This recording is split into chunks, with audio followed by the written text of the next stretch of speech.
Bonjour Marine Le Pen, merci d'être avec nous Bonjour. ce matin. Vous deviez d'ailleurs être en studio, mais vous êtes cas contact, donc vous êtes à l'isolement. Une question évidemment, vous êtes présidente du Rassemblement national. Je voulais simplement d'abord commencer par avoir votre réaction à cet attentat, donc hier à Nice, où 3 personnes ont été assassinées dans une église.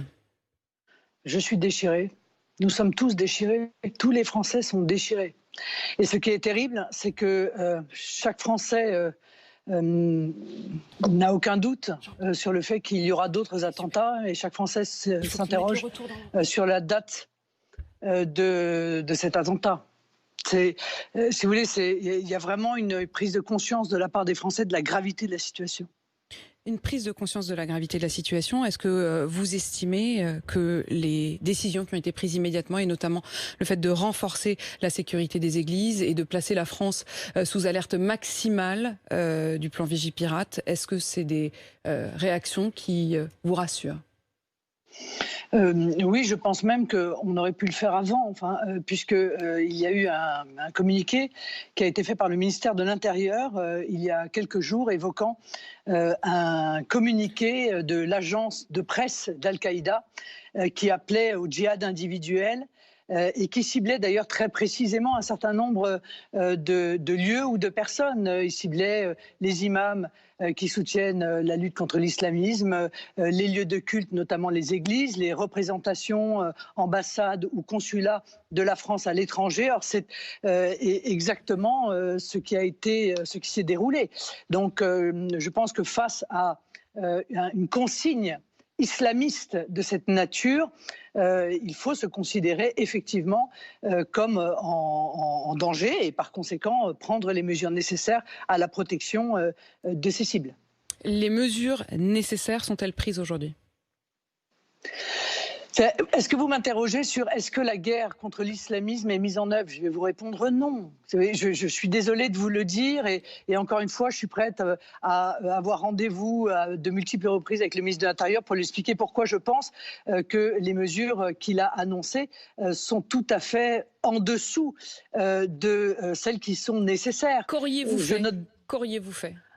Mais je le dis depuis de très nombreuses années, je considère que la guerre nous est menée par une idéologie qui est l'islamisme. Ça n'est pas un pays, c'est une idéologie. Mais cette idéologie, elle s'appuie sur des États islamistes, c'est-à-dire qui financent ou qui sont complaisants. Il faut donc mettre notre diplomatie en accord avec cette guerre contre l'islamisme. Elle s'appuie sur des associations, sur des structures qui plusieurs ont été dissoutes, sportives. Plusieurs ont été dissoutes récemment. Une mosquée à Pantin a été fermée. Ça va dans le sens de ce que vous dites. Oui, mais c'est un tout petit pas, entendons-nous bien. Depuis 2017, il y a 5 associations qui ont été dissoutes. Ça n'est pas suffisant. On nous explique qu'il y a 231 personnes qui vont être non pas expulsées d'ailleurs, mais reconduites à la frontière parce que ce sont des clandestins qui sont des islamistes radicalisés. Est-ce qu'ils sont en dehors de la France au moment où nous nous parlons? On parle d'une mosquée qui va être fermée pour 6 mois d'ailleurs seulement. Mais toutes les autres mosquées islamistes qui existent sur notre territoire. Ce que je veux dire, c'est que maintenant, il faut vraiment qu'on réfléchisse à une législation.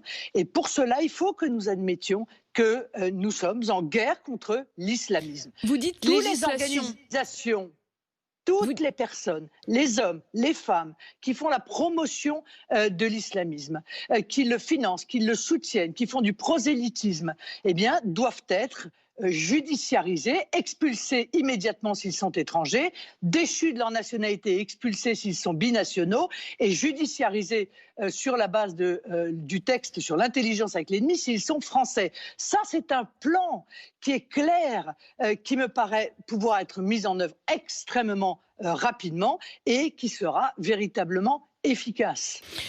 Vous dites il faut les mettre hors d'état de nuire légalement. Ça veut dire que vous avez évoqué le mot de guerre, il faut des lois spécifiques, il faut une loi de temps de guerre. Oui, je l'assume. On prend des mesures qui sont extraordinairement contraignante pour les libertés de l'ensemble des Français en raison de la crise sanitaire. Je ne comprends pas pourquoi on ne prend pas des mesures qui sont extrêmement contraignantes contre les islamistes, alors qu'encore une fois, nous sommes attaqués sur notre territoire, que l'islamisme nous mène la guerre. Il faut assumer cela et il faut le faire avec énergie, car hélas, on s'aperçoit que si l'on n'a pas une vision globale et qu'on ne s'attaque pas avec une législation particulière, mais aussi en arrêtant l'immigration massive, inconsidérée, anarchique dans notre pays, alors nous ne réglerons pas un problème qui tue des Français sur notre territoire, mais aussi à l'extérieur de notre territoire. Très concrètement, quand vous dites par exemple, il faut des lois... Permettez-moi d'être quand même étonné qu'à chaque fois qu'une loi a été passée récemment pour aller plus loin dans la lutte contre le terrorisme, eh bien, le Rassemblement national ne les a pas votées. Comment est-ce que vous pouvez nous expliquer cette contradiction ? Mais je vais vous expliquer ça extrêmement simplement. Toutes les lois qu'on met en œuvre, parce que ce ne sont pas des législations spécifiques, en réalité visent à attenter aux libertés de l'ensemble des Français sans gêner aucunement les islamistes. Je suis désolée de le dire, mais je me souviens des débats lors de la dernière loi pour lutter contre le terrorisme, où on nous expliquait qu'il ne fallait pas déranger les islamistes avant 6 h du matin pour les perquisitions, que si on arrivait dans une fan zone et qu'on ne souhaitait pas montrer l'intérieur de son sac, eh bien, c'était tant pis, on pouvait quitter la fan zone. Mais c'est pas possible, ça. Il faut savoir contre qui nous nous battons. On ne se bat pas contre l'ensemble des Français. Moi, je tiens à préserver la liberté. Vous dites ça sur les sacs en prenant l'exemple des fan zones. Effectivement, quand on vous entend, on se dit bon, ok, c'était peut-être un peu décalé. Mais il y a une loi, par exemple, qui pour le coup visait très précisément ce que vous dites. Vous dites à l'instant, il faudrait pouvoir les déchoir de leur nationalité s'ils ont une autre nationalité que la nationalité française. Quand il y avait eu ce débat et cette loi sur la déchéance de la nationalité, le Rassemblement national, le FN à l'époque, ne l'avait pas voté. Comment vous pouvez justifier ça ? Mais cette loi n'a pas mis en œuvre la déchéance de nationalité. Enfin, écoutez, sérieusement, arrêtez d'essayer de nous faire croire que les différents gouvernements qui se sont succédés ont pris les lois nécessaires. Ils n'ont pas pris les lois nécessaires parce qu'ils sont enfermés encore une fois dans une idéologie, dans une peur de l'islamophobie. Mais quand ils vous essayent, en fait, il y a toujours une raison pour laquelle vous ne les votez pas. Vous dites qu'il faut faire plus de lois, mais vous ne les votez pas. Madame, nous avons proposé des amendements pour interdire définitivement du territoire national des étrangers coupables de terrorisme. Même ça, ils ont refusé de le voter. Pour empêcher qu'une personne condamnée pour acte de terrorisme puisse bénéficier de crédits de réduction de peine, ils ne l'ont pas voté. Pour recréer la peine d'indignité nationale, ils ne l'ont pas voté. Pour supprimer les aides sociales aux ressortissants français ou étrangers partis faire le djihad. Vous imaginez? Ça paraît quand même une mesure de bon sens. Ils ne l'ont pas voté. En fait, ils prennent conscience aujourd'hui qu'ils se sont trompés. Moi, j'aimerais d'abord qu'ils commencent par le dire. Voilà. J'aimerais que la classe politique vienne devant les Français. Non. Ils disent qu'ils ont pris conscience, mais ils ne disent pas qu'ils n'ont pas mesuré par le passé la gravité de la situation. Vous estimez qu'ils ont été coupables? Voilà. Ils ont été coupables? Ils ont une responsabilité, y compris... madame... je vais être un peu crue, mais est-ce qu'ils ont une forme de responsabilité, tous ces politiques dont vous parlez qui depuis des années minimisent, est-ce qu'ils ont une responsabilité dans la mort de nos concitoyens? Non mais madame, vous ne m'attirerez pas sur ce terrain. Les politiques sont, permettez-moi de le dire, les grands responsables, et pour cause. Puisque c'est eux qui peuvent prendre les décisions qui permettent de protéger les Français. Il faut assumer ça quand on fait de la politique. Moi, j'assume cela. Moi, je veux être au pouvoir, précisément pour prendre des mesures pour protéger les Français. Mais encore une fois, il faut savoir contre qui nous nous battons. Il ne faut pas avoir de complexe, il ne faut pas se donner d'excuses, il ne faut pas avoir peur d'être traité d'islamophobe. Le gouvernement actuellement est un puzzle d'annonces totalement contradictoires. Monsieur Darmanin joue le rôle du ministre ferme. À côté, il y a monsieur Dupond-Moretti qui nous explique qu'on vit un sentiment d'insécurité, que la France n'est pas un coupe-gorge. La ministre des Sports, je suis désolée d'être obligée de le rappeler, j'ai retrouvé sa déclaration, dit Le prosélytisme fait partie de la liberté de conscience et de religion. Et l'expression religieuse en soi n'est pas incompatible avec la pratique d'un sport. Vous croyez qu'avec des ministres comme ça, on peut lutter? La ministre de la Ville dit les fêtes autour de la virginité dans les mariages sont de belles traditions. Vous croyez qu'on peut défendre les valeurs de la France avec Marine des Le Pen, puisque ministres vous comme évoquez cela? la question de la virginité, la décision d'interdire les contrats, les constats de virginité par les médecins, vous approuvez? Il y a des mesures qui sont prises. En 2020, en France, oui, je ne savais même pas que ça existait. Vous le saviez, vous? Non. J'imaginais même pas que ça puisse exister. Donc, vous voyez, le travail, je veux dire, encore une fois, on ne va pas passer non plus 20 minutes sur les erreurs du passé. Elles sont manifestes, elles sont énormes. Alors, en matière de non-maîtrise d'immigration, écoutez, regardez les derniers terroristes. Je veux dire, un Soudanais, un Afghan, un Tchétchène. On voit bien que l'immigration massive, inconsidérée, dérégulée, l'ouverture totale de nos frontières a été un drame. L'ouverture totale de nos frontières. Mais Marine Le Pen, vous parlez de ceux-là qui en effet, vous parlez de ces derniers qui sont en effet de ces nationalités-là, mais revenons tout simplement sur Mohamed Merah. Il est né en France, il était français. Oui, mais il était encore une fois français, sauf que nous avons accordé sans critère pendant des décennies la nationalité française à des gens sans mesurer s'ils la méritaient. C'est le problème de l'acquisition automatique de la nationalité. Si vous voulez, je pense que pour devenir français, il faut soit être de parents français, hein, c'est évidemment le droit de la filiation, soit mériter de l'être. On ne peut pas devenir français de manière quasi automatique. Il faut démontrer qu'on a envie de devenir français, qu'on aime la France, qu'on n'est pas animé d'une hostilité à l'égard de la France ou des Français, que l'on contribue encore une fois au rayonnement, qu'on en accepte les valeurs, l'histoire, la culture. Nous avons le droit d'être exigeants à l'égard de ceux à qui nous donnons, que nous adoptons en quelque sorte. Et nous avons adopté des gens tout à fait remarquables. Ce n'est pas le sujet dans notre histoire. Ça n'est pas parce que, encore une fois, nous sommes coupables, nous la France, les dirigeants français, d'avoir donné la nationalité française à n'importe qui, qu'au passage, nous ne l'avons pas aussi donné à des gens qui méritaient de l'avoir. Marine Le Pen, une question simple. Vous faites la distinction entre musulmans et islamistes? Évidemment. Évidemment. C'est visiblement pas si évident. Jean Messia, qui est le délégué études et argumentaires du Rassemblement national, a tweeté hier, je le cite, « Il est temps de dire que l'islam est incompatible avec la République. Cette religion n'est pas comme les autres. Arrêtez de dire que ce n'est pas l'islam. Bien sûr que si, c'est l'islam. » Oui, mais il y a effectivement des gens qui ont cette sensibilité. On voit d'ailleurs, Éric Zemmour, par exemple, a cette sensibilité. Ça n'est pas la mienne. J'ai très clairement dit, toujours, et vous savez, je suis d'une belle constance. J'ai toujours dit que je ne mélangeais pas une religion et l'idéologie totalitaire que représente l'islamisme que nous devons combattre. Les choses sont très claires dans ce domaine, dans mon esprit, et elles seront très claires dans la politique que je mènerai lorsque je serai présidente de la République. Si elles sont si claires dans votre esprit, alors comment est-ce que vous acceptez que Jean Messia, alors qu'il a une responsabilité forte au sein du Rassemblement national, qu'il est le délégué études et argumentaires, puisse argumenter et écrire ce genre de choses? Parce que je pense, je l'ai dit à Jean Messia, il le sait par ailleurs, que c'est moi qui détermine la ligne du mouvement et que c'est moi qui suis candidate à la présidentielle. Par conséquent, si les sensibilités peuvent exister, encore une fois, dans notre mouvement, et je l'ai dit, Jean, et c'est vrai, a vécu dans sa chair, si je puis me permettre, ce que vivent, puisqu'il est français, mais originaire, si vous voulez, d'un pays où les Coptes sont persécutés. Voilà, disons les choses. Je le sais puisque moi-même, dans ma famille, vous savez, ma grand-mère et mon arrière-grand-mère ont vécu en Égypte, elles étaient Coptes. Donc ça a été très difficile. Il faut comprendre que les musulmans en France sont totalement libres.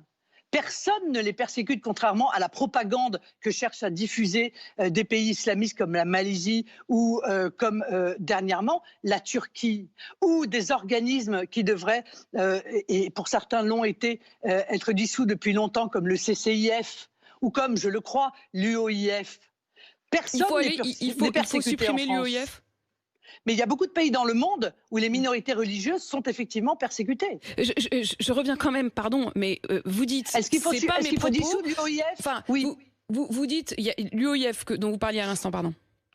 Oui, je pense qu'il faut dissoudre l'UOIF. Je pense que c'est une structure qui a en son sein et développe une pensée islamiste. Et je m'étonne d'ailleurs, parce qu'on parle de pas de vague.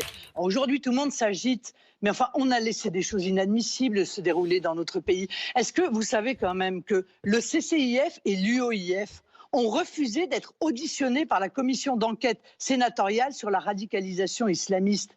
C'est un délit de refuser d'être entendu. Est-ce que des procédures ont été lancées? Il est arrivé, contre Marine ces Le Pen, que vous ne vous rendiez pas à des audiences de juges qui vous convoquaient?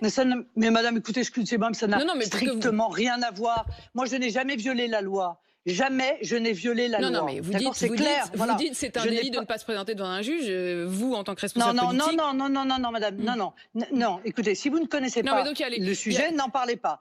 C'est un délit de ne pas répondre à une commission d'enquête parlementaire. C'est clair, voilà. Ils ont refusé de s'y rendre. Ont-ils été poursuivis? Donc vous voyez qu'il y a une dossier, mais enfin, il y a quand même celui-là. Mais Marine Le Pen, pardon. Non, vous n'allez pas. Non, madame, vous n'allez pas faire ce comparatif. Arrêtez avec ce type de comparatif, parce que c'est ce type de comparatif qui a permis à ces organisations islamistes d'avancer sans difficulté dans notre pays, de développer leurs idées mortifères depuis des décennies. Alors, je ne vous permets pas de me rendre responsable, mais Marine Le Pen, pardon, je voudrais quand même revenir là-dessus. Vous le dites, même très critiquable. Vous le dites, elles sont dissoutes aujourd'hui, certaines d'entre elles, puisque vous appelez à ce qu'il y en ait davantage. Il faudrait qu'il y en ait beaucoup plus? Oui, bien sûr, très certainement. Il y a toute une série d'organisations dans notre pays, de structures sportives, de structures culturelles, associatives, qui sont tenues par des islamistes. Et donc, il ne suffit pas d'ailleurs de dissoudre une association. Il faut aller beaucoup plus loin. Il faut saisir leurs biens. Il faut saisir leurs biens et leurs avoirs. Il faut interdire de gérer ou de diriger en droit ou en fait une association avec une sanction pénale à la clé pour tous ceux qui sont des dirigeants des associations qui sont actuellement dissoutes. Il faut vraiment, encore une fois, mettre en place un plan global de lutte contre l'islamisme. Sinon, eh bien, nous viderons la mer avec une petite cuillère et nous continuerons à être déchirés par les attentats qui se multiplieront dans notre pays.